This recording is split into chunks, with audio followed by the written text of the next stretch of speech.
यहाँ देखिए दोस्तों, आपकी यूपीएससी एंड पीसीएस तैयारी के लिए भूकंप का कितना अच्छा एनसीईआरटी का नोट्स आप सभी के लिए बना दिया है। 6 से लेकर के आपका 12 तक कंप्लीट, और इतना अच्छा ये बनाया है ना कि एक बार इस टॉपिक को देखने के बाद आप कभी भी कंफ्यूजन नहीं होइएगा और कुछ मिनट में जो है आप कंप्लीट जो है इसको रिवीजन कर लीजिएगा। तो यहाँ पर देखिए कितना अच्छा मैपिंग और डायग्राम का बेस्ड करके यूज करके बनाया है, ताकि आपके माइंड में कितना अच्छा क्लियर हो। जैसे भूकंप के प्रकार को यहाँ पर देखो कितना अच्छा लिखा है, उसके बाद विवर्तनिक से लेकर के फिर यहाँ पर देखिए जो मेंस के लिए बहुत ज़्यादा इंपॉर्टेंट है। क्योंकि देखिए अभी आप यहाँ देख रहे हैं अच्छा लग रहा, लेकिन सबसे इंपॉर्टेंट तब होगा कि जब आप अपने इसको एग्जाम में लिखेंगे, और एग्जाम में तभी लिख पाएंगे जब आप ऐसे अपना शॉर्ट नोट्स बना करके रखेंगे। जैसे यहाँ भूकंप के प्रवाह को देखो कितना प्रभाव जो इससे पड़ते इफेक्ट को कितना अच्छा यहाँ पे लिखा है डायग्राम और मैपिंग बेस से। फिर यहाँ पर भूकंपीय तरंगों को देखो यहाँ पर मैपिंग थ्रू बता दिया। फिर एक बहुत ज़्यादा इंपॉर्टेंट जो तरंग जैसे कि उसको बता दिया, जैसे कि आपका एक जैसे ये आपका हो गया पी तरंग और आपका एस तरंग में क्या डिफरेंस होता है। फिर यहाँ एक सबसे ज़्यादा जो इंपॉर्टेंट है ये वाला, और बहुत ज़्यादा ये कंफ्यूजन भी आपको करता है कि भाई आपने ना एनसीईआरटी में देखा होगा इसको, ठीक है, और इसको समझने में बहुत प्रॉब्लम हुआ होगा। तो यहाँ पर एस वेव्स यानी एस तरंग को और यहाँ पर पी तरंग को पूरा बता दिया है कि यहाँ पर ही जाकर के काहे तिरछा मुड़ जाता है और ये तिरछा क्यों नहीं मुड़ता है, सारा कुछ यहाँ पर बताने वाले हैं और भी बहुत कुछ। तो वीडियो में बने रहना, बहुत मेहनत लगा इसको बनाने में, तो आप सब्सक्राइब कर लेना। तो चलिए वीडियो को स्टार्ट करते हैं, और इसके नोट्स के लिए आप हमारे टेलीग्राम ग्रुप में ऐड हो सकते हैं। बहुत ही कम प्राइस है, बहुत अच्छा ग्रुप है। तो डिस्क्रिप्शन में एंड कमेंट सेक्शन में नंबर है, वहां से मैसेज कर दीजिएगा। तो चलिए भूकंप को पढ़ते। तो भूकंप पढ़ने से पहले ना अच्छा इसको अर्थक्वेक भी बोलते। तो भूकंप क्या होता है? तो भूकंप होता है आपका पृथ्वी का कंपन होता है, ये तो आपको सबको कॉमनली पता ही होगा। और कंप्लीट पूरा 6 टू लेकर के 12 तक की एनसीईआरटी यानी बेसिकली तो 11th में ही होता है। कंप्लीट एक ही बार में डिस्कस कर रहे हैं भूकंप को, ठीक है। तो चलिए ये आपका पहले देखो ये क्या है, आपका स्थल मंडल है, पूरा मैंने मैपिंग से बना दिया है। दो चीज इसमें इंपॉर्टेंट है, एक आपका एपिसेंटर जिसको अधिकेंद्र भी बोलते हैं, और एक आपका फोकस जिसको भूकंप मूल या भूकंप केंद्र बोलते हैं, ठीक है। दोनों को याद रखना। पहले चलो फोकस को पढ़ते हैं कि ये क्या होता है। फोकस जो होता है ये आपके कहाँ होता है, अंदर में होता है, ये धरातल के अंदर में देखो ये पाया जाता है। इसको भूकंप मूल भी कहते हैं। यहाँ से क्या होता है ना, आपका भूकंप का जो वेव्स होता है वो निकलता है, प्रारंभ होता है, देखो यहीं से ना निकल रहा है वेव्स तरंग, यहीं से देखो देखो कितना ये निकल रहा। तो अगर आपसे पूछे कि भूकंप मूल क्या होता है, फोकस क्या होता है, जहां से भूकंप हमारा प्रारंभ होता है, ऊर्जा तरंग, याद रखना, ठीक है। अच्छा यहां से क्या होता है, ऊर्जा जो है उत्पन्न होती है। अच्छा इसी में क्या होता है, फोकस को ही बोलते हैं अवकेंद्र भी बोलते हैं, एक हाइपोसेंटर भी इसको बोलते हैं, ठीक है। अच्छा हाइपोसेंटर ये क्यों है, तो स्थल मंडल में ये पाया जाएगा हाइपोसेंटर, जिसको अवकेंद्र भी बोलेंगे, जो कि भूपर्पटी और ऊपरी मेंटल के बीच में ये पाया जाएगा, के बीच कहीं भी ये हो सकता है, ठीक है। तो अगर आपसे पूछे फोकस में ही क्या है आपका हाइपोसेंटर अवकेंद्र, ठीक है, तो इसको भी याद रखना। इसमें क्या होता है, हाइपोसेंटर में ही क्या होता है, हलचल होता है, स्थैनोस्फीयर में जो है हलचल होता है, जिसको दुर्बलता मंडल भी बोलते हैं, और यहाँ के पिघले लावा से हलचल होता है। मतलब कि देखो अब यहाँ पे क्या होता है ना, यहाँ पर क्या है आपका, इसमें हलचल होता है। हलचल क्यों होता है, तो स्थैनोस्फीयर जो है दुर्बल मंडल है, यहाँ पर पिघला हुआ लावा है भाई, और वही पिघला हुआ लावा आपका ऊपर नीचे होता है, तभी ना भूकंप का एहसास होता है। तो ये आप याद रखना, कोई भी दिक्कत आपको नहीं होगी, ठीक है। तो ओके चलो अब यहाँ पढ़ते हैं अधिकेंद्र बोलते हैं, ठीक है। अधिकेंद्र देखो फोकस से आपका 90 डिग्री, ये देखो फोकस से आपका 90 डिग्री में जो पाया जाता है उसको हम अधिकेंद्र बोलते हैं, या एपिसेंटर भी इसको बोलते हैं। यहाँ सबसे पहले क्या होता है, भूकंप यहीं पे सबसे पहले पहुंचता है, ठीक है। धरातल पर ही स्थिर होता है, याद रखना, ये आपका धरातल है और ये जमीन का नीचे है ना, भूमंडल ये पूरा है, लेकिन ये इसके नीचे है और ये तल पर है, जहां पर हम लोग चलते बुलते हैं वहां पर, है ना। तो यहां पर सबसे पहले पहुंचता है, धरातल पर पहुंचता है, लंबवत जाता है ये, और सबसे ज्यादा विनाशकारी यहीं पर होता है। क्योंकि भाई अगर धरातल में ना भूकंप आता है तो सबसे ज्यादा विनाशकारी होता है, क्योंकि घर वगैरह, नदी, पहाड़, बिल्डिंग विल्डिंग सब धरातल पर है ना, तो इसीलिए। तो अगर पूछे कि अधिकेंद्र तो 90 डिग्री पे सबसे पहले भूकंप यहाँ आता है, धरातल पर होता है, लंबवत होता है, सबसे ज्यादा विनाशकारी होता है। तो आई होप ये क्लियर हो गया होगा। तो चलिए यहाँ पर कुछ इंपॉर्टेंट जो है टॉपिक को, थोड़ा फैक्ट को देख लेते हैं। आपको यूपीएससी एंड पीसीएस में काफी पूछा जाता है प्रीलिम्स में। भूकंप तरंग को कौन मापता है, तो सिस्मोग्राफ से मापते हैं। भूकंप तरंग की तीव्रता या ऊर्जा किससे मापा जाता है, तो रिएक्टर स्केल से मापा जाता है। तरंग आपका सिस्मोग्राफ से, तीव्रता और इसकी ऊर्जा जो है रिएक्टर स्केल से, जो 0 से 10 तक होता है। अच्छा भूकंप की गहनता, इंटेंसिटी, जो क्षति वगैरह पहुंचता है ये, या गहनता जिसको हम बोलते हैं, उसको मर्केली स्केल से मापा जाता है, जो कि 0 से 12 तक होता है ये, ठीक है। चलिए बहुत ज्यादा इंपॉर्टेंट, अब यहां पर इसको देखते हैं। भूकंप के प्रकार मेंस में काफी पूछा जाता है ये, ठीक है। तो भूकंप के प्रकार को देखते हैं, मेंस के लिए इंपॉर्टेंट है। तो भूकंप के कितने प्रकार होते हैं? एक तो विवर्तनिक भूकंप, टेक्टोनिक जो अंदर से होता है, विवर्तनिक तो सभी को पता ही है। जैसे भूकंप ये जो क्या होता है, भ्रंश तल चट्टानों के सरक जाने से होता है, यानी नीचे का जो चट्टान होता है इधर इधर इधर हो जाता है, तो उसी को विवर्तनिक टेक्टोनिक बोलते हैं, है ना। ये भ्रंश चट्टानों के धरातल के सिरक जाने से होता है। अच्छा, उसके बाद ज्वालामुखी भूकंप जिसको वॉल्केनिक, अच्छा ज्वालामुखी जन्य याद रखना। अच्छा ये सब ना आप हिंदी मीडियम से लिखते हैं ना तो बहुत अच्छा मार्क्स आपको मिलता है, ठीक है। जैसे एक ज्वालामुखी से उत्पन्न और ज्वालामुखी जन्य लिखिएगा तो वो थोड़ा एडवांस भी लगेगा ना। तो ज्वालामुखी जन्य जिसको वॉल्केनिक भी बोलते हैं, ये सक्रिय ज्वालामुखी में ज्यादातर होता है। उसके बाद अत्यधिक खनन से, ज्यादा देखते हैं ना माइनिंग वगैरह होता है। अब क्या होता है ना कि नीचे में ज्यादा हम माइनिंग कर देते हैं तो नीचे तो खोखला हो गया, ऊपर वाला में जो घर उर बना तो थोड़ा सा भी यहाँ पर कंपन उपन होता है तो ऊपर हमको एहसास होता है कि नीचे तो खोखला कर दिया ज्यादा खनन से, तो माइनिंग से भी होता है। परमाणु या रासायनिक विस्फोट होता है तो उससे भी होता है। अच्छा, बांध जनित भूकंप ये क्या होता है? अब देखो ई एगो मान के चलो बड़ा सा क्या है, डैम है ना। अब यहां पर पानी स्टोर है, तो भाई यहां पर अगर पानी है तो नीचे तो बल लग रहा है ना पानी का, तो नीचे बल लग रहा है तो जमीन आपका उस पर दबाव लग रहा है तो उसमें भी कुछ हलचल होगा। तो इस कारण से आपका बांध जनित में भी होता है, यानी पानी से जो दबाव लग रहा है पृथ्वी में ना लग रहा और वही जो है हलचल होता है, तो फिर वही आपका हो जाता है भूकंप जनित, बाढ़ जनित या आपके जो ये में होता है तालाब डैम में, ठीक है। अच्छा, प्लेट्स क्या होता है यहाँ पर समझो। स्थलमंडल अलग अलग हिस्सों में बटा हुआ है, अंदर के मैग्मा के मूवमेंट के कारण जो है क्या होता है, देखो फिर से पढ़ो। स्थल मंडल जो है अलग अलग हिस्सों में बटा हुआ, ये हमारा स्थल मंडल है और अलग अलग हिस्सों में ये जो है क्या है हुआ है, ये बटा हुआ है, ठीक है। और इसके अंदर जो है मैग्मा मूवमेंट कर रहा है, इसी के अंदर मैग्मा क्या हो रहा है, मूवमेंट कर रहा है, यानी क्रिया कर रहा है। और इसी अलग अलग हिस्से में बटे हुए भाग को क्या कहते हैं, प्लेट कहते हैं। इसी अलग हिस्से बटे भाग को क्या बोलेंगे हम, प्लेट्स कहेंगे, है ना। जैसा आपने देखा था ना जो भारतीय उपमहाद्वीप जो हमारा बना था, प्लेट हो गया ये वगैरह, वो आपने देखा होगा।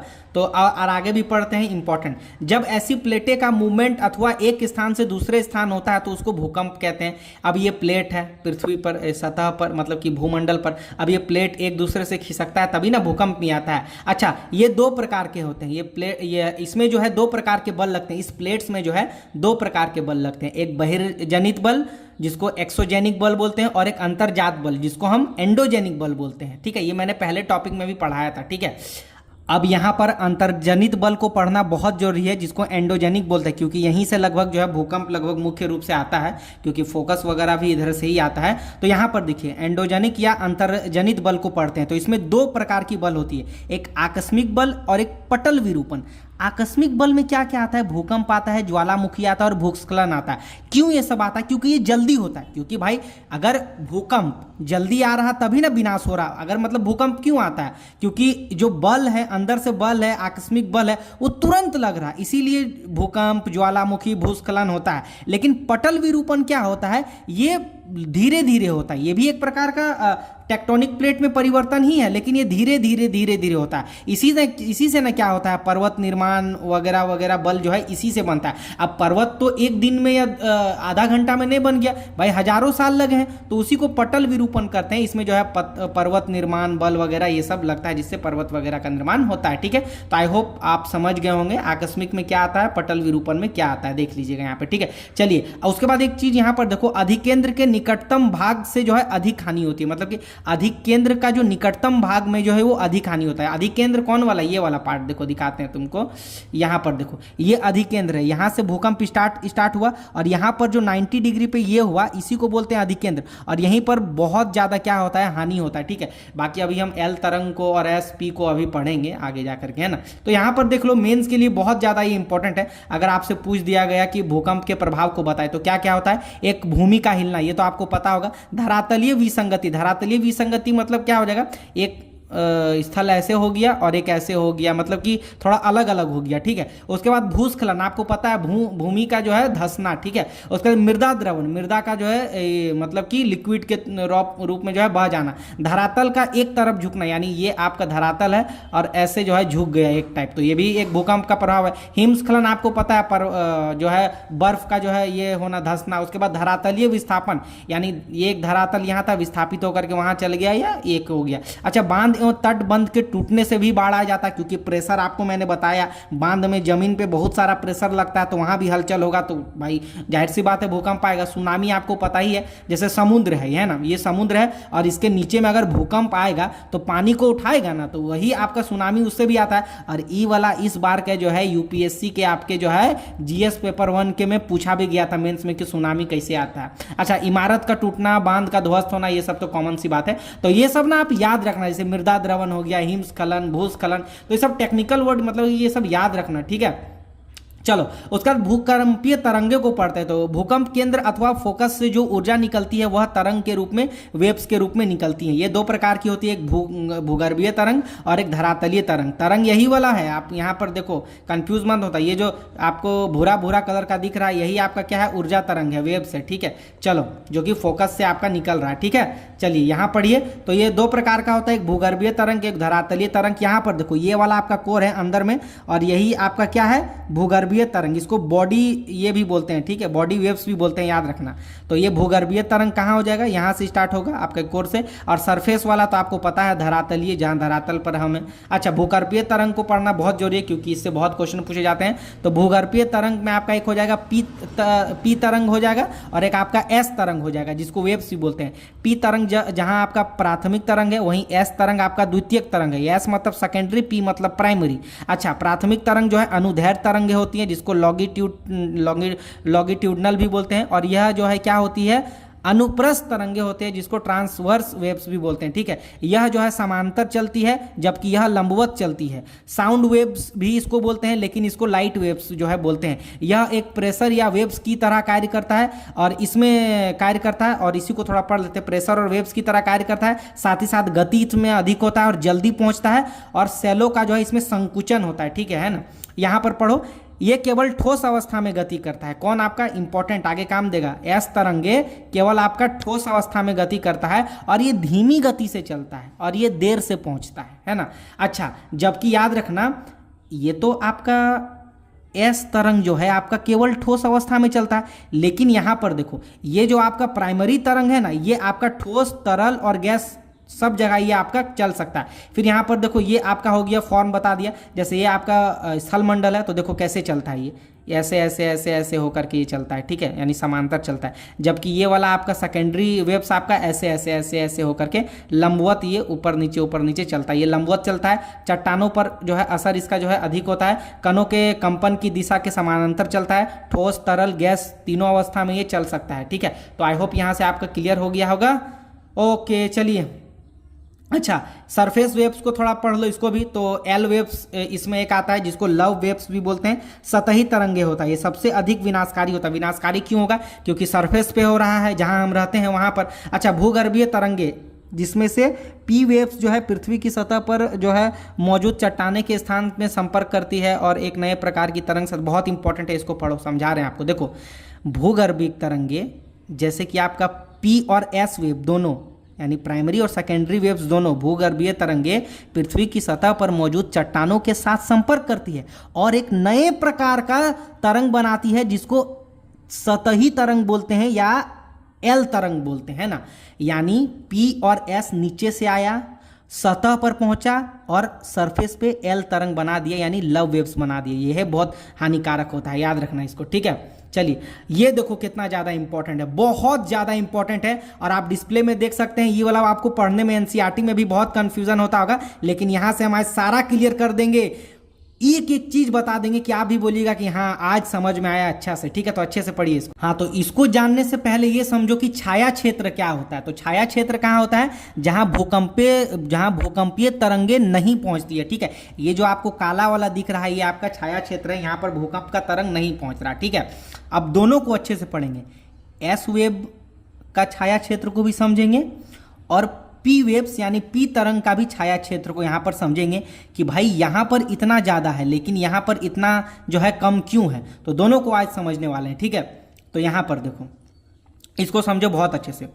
ये आपका फोकस है यानी भूकंप केंद्र है, जहाँ से भूकंप का तरंग आपका ऐसे ऐसे स्टार्ट हो रहा। अब ऐसा मत सोचना कि ये यहीं पे होगा या यहाँ भी हो सकता है, ये यहाँ भी ये केंद्र हो सकता है, यहाँ भी, मतलब कहीं भी ये हो सकता है, ठीक है, ओके। तो जब आपका देखो ये जब फोकस से ये स्टार्ट हुआ तो ये चला चला चला चला चला, तो आपको पता है कि जो है हमारी पृथ्वी की जो है संरचना है अलग अलग जहाँ पे अलग अलग जो है अवस्था पाया जाता है। पहले ठोस है, फिर अर्ध ठोस है, फिर आपका ठोस है, फिर आपका लिक्विड है, ऐसे ऐसे ऐसे ऐसे करके है। तो भाई जब एस तरंग यहाँ से स्टार्ट हुआ तो ऐसे ऐसे जा रहा है, तो यहाँ तो ठोस है, चलो ये फ्लो कर ले रहा, लेकिन यहाँ पर देखो ये लास्ट में आ गया कोर आ गया। तो अंदर वाला कोर तो आपका क्या है, ठोस अवस्था में है, लेकिन आपको ये पता है कि अपर कोर, जो बाहरी कोर ये पीला वाला होता है, ये आपका द्रव अवस्था में होता है ना, द्रव अवस्था में होता है। और आपको पता है कि एस वेव यानी एस तरंग जो ऊपर में हमने पढ़ा कि ये केवल जो है किस में चलता है, ये केवल जो है ठोस अवस्था में चलता है। किस में चलता है, ठोस अवस्था में चलता है। तो यहाँ तो ये चल गया, लेकिन यहाँ से द्रव स्टार्ट हो गया, तो देखो यहाँ गया, लेकिन यहाँ पर ये नहीं गया। तो यहाँ पर जब ये नहीं गया तो इस वाले क्षेत्र को क्या बोल दिए, इस वाले क्षेत्र में क्या हुआ, तरंग आपका नहीं आया, क्योंकि हमें पता है सर कि जो है एस तरंग जो है केवल जो है ठोस अवस्था में चलता है। यहाँ से आपका लिक्विड फॉर्म स्टार्ट हो गया, तो यहीं से यहाँ से क्या हो गया, ये छिटक गया, और यही काला क्षेत्र में जो है तरंग नहीं आया, तो ये छाया क्षेत्र बन गया। और ये 103 से 105 डिग्री के बीच में ये होता है। वही उसी चीज़ को मैंने देखो यहाँ पर लिखा भी है कि जो है ये क्या है, माध्यम अलग अलग होने के कारण जो है अपना रास्ता अलग अलग हो जाता है, क्योंकि पता है माध्यम अलग है तो ये थोड़ा थोड़ा छिटक जाता है। और जब पूरा जो है तरल आ गया तो आगे नहीं जा पाया, तो इसी कारण यहाँ पर जो है छाया क्षेत्र बन गया, नहीं गया। अच्छा ये क्या है, ये बड़ा जो है छाया क्षेत्र है, अब बता दिया कितना से कितना डिग्री में है। अच्छा इसको पढ़ो, जो मैंने आपको कहा कि ऊपरी कोर जो है, ऊपरी कोर यानी ऊपरी जो है अपर कोर जो है द्रव अवस्था के कारण जो है इसमें जो है तरंग गति नहीं करता, क्योंकि एस वेव ओनली जो है सॉलिड से जाती है, इसलिए छाया क्षेत्र पर भूकंप जो है नहीं पड़ा, जो है प्रभाव उसका नहीं पड़ा, और इसी को एस वेव बोलते हैं। तो आई होप ये क्लियर आपका हो गया होगा। नॉर्मल वे में ये समझो ना कि यहाँ पर द्रव है, यहाँ से भूकंप के वेव्स आ रहा, लेकिन द्रव में चूंकि जो है एस वेव नहीं चलता है, तो यहाँ से रुक करके ये छिटक गया इधर, और यहाँ पर जो है छाया क्षेत्र बन गया। तो आई होप ये क्लियर हो गया होगा। अब वहीं देखो पी तरंग में क्या होता है, भाई पी तरंग में क्या होता है, यहाँ देखो पी तरंग से भी यहाँ से मान के चलो केंद्र से है, जो आपका फोकस से स्टार्ट हुआ, ऐसे ऐसे ऐसे चल रहा। अब ये आ गया आपका द्रव में, आ गया ये आपका आ गया द्रव में, लेकिन इसको पार क्यों कर लिया, ये भाई वहां तो पार नहीं किया था, इसको पार क्यों कर लिया, क्योंकि हमने पढ़ा था, क्या पढ़ा था, यहाँ देखो बहुत इंपॉर्टेंट, पी तरंग, ये देखो पी तरंग क्या होता है, ये तीनों अवस्था में चलता है, ठोस तरल गैस, तीनों अवस्था से ये चल जाता है। इसी कारण जो है आपका पी तरंग यानी प्राइमरी वेव्स जो है ऐसे तो गया, लेकिन यहाँ से ये जो है इसको पार कर गया। देखो पार भी किया ना तो थोड़ा छिटक के पार किया। क्यों पार किया, क्योंकि देखो ठोस, फिर अर्ध ठोस, फिर द्रव, फिर ठोस, ऐसे ऐसे करके है। तो यहाँ पर जो है चूंकि डिसकंटिन्यूटी है तो थोड़ा थोड़ा जो है मार्ग परिवर्तन कर दिया, लेकिन ये इसको पार कर लिया, और उसी कारण ये थोड़ा सा इधर इधर होकर के, लेकिन ये इधर आ गया, और इधर से ये छिटक के ये आ गया, और इधर से ये चल गया। तो यहाँ पर कम जो है आपका ये बन गया, क्योंकि भाई यहाँ पर द्रव है, और द्रव में पी तरंग आपका चलता है, ध्यान रखना। तो इसी कारण, लेकिन द्रव में चलेगा तो थोड़ा सा अपना मार्ग चेंज करेगा ना, तो थोड़ा सा इधर से मार्ग चेंज कर गया, और इधर से ठोस से पूरा चल गया, तो यहाँ पर थोड़ा सा क्या बन गया, छाया क्षेत्र बन गया छिटक करके। तो इसका छाया क्षेत्र क्या होता है, पी तरंग जो ये क्या होता है, इसका छाया क्षेत्र थोड़ा सा जो है कम होता है, किसके अकॉर्डिंग, इसके कंपैरिजन में ये थोड़ा कम होता है इसका छाया क्षेत्र, ठीक है। और ये 103 से 143 के डिग्री के बीच ये जो है लगभग जो है ये इसका फैलाव होता है, ठीक है। और यहाँ पर पढ़ो, ये जो है पी तरंगे जो ठोस एवं द्रव तीनों अवस्था में चलती है, ये तो मैंने बता दिया, डिसकंटिन्यूटी के कारण दिशा में इसका परिवर्तन जो है ये हो जाता है, ठीक है। तो आई होप ये आपको समझ आ गया होगा, और अगर आपको ये अच्छा लगा वीडियो तो इसको लाइक कर देना। पूरा मैंने ये अच्छे से समझाने का प्रयास किया है, तो बहुत अच्छा है। बाकी इसके पीडीएफ के लिए हमारे टेलीग्राम ग्रुप में ऐड हो सकते हैं। मैंने कम से कम 2 घंटा जो आपको पढ़ने में लगता है उसको मैंने लगभग आपको कुछ मिनट में समझा दिया। तो वीडियो पसंद आती है तो एक लाइक जरूर करना। चलिए मिलते हैं नेक्स्ट वीडियो में, तब तक के लिए अपनी पढ़ाई को कंटिन्यू रखो।